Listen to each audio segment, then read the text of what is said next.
Hər vaxtınız xeyir olsun, dəyərli izləyicilər, dəyərli dostlar. Hər kəs xoş gördük bir daha. Bu günləri inşallah gözəl bir toy məclisindəyik. Bakımızın gözəl restoranlarından biri olan Sonalar Sonasında bu günləri gözəl bir toydayıq. Allah xoşbəxt eləsin bir daha. Təbrik edirəm. Cəmi subaylarımıza qismət olsun inşallah.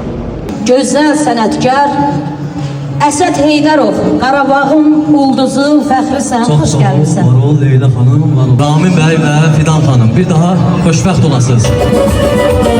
Ay bu evin anası, evine gelin gelir. Ay bu evin anası, evine gelin gelir. Bu yerlerin sonası, evine gelin gelir. Bu yerlerin sonası, evine gelin gelir. Ay harda bu da yalası, gelir da oynasın.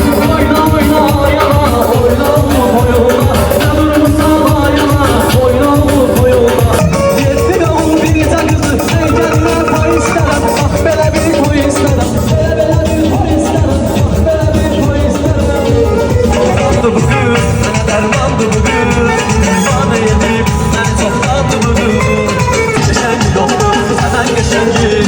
Yoktu, senden geçengi yoktu.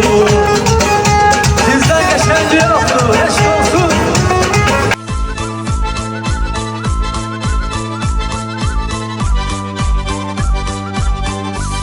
Benim yarım gülüm, gülüm, gülüm, gülüm.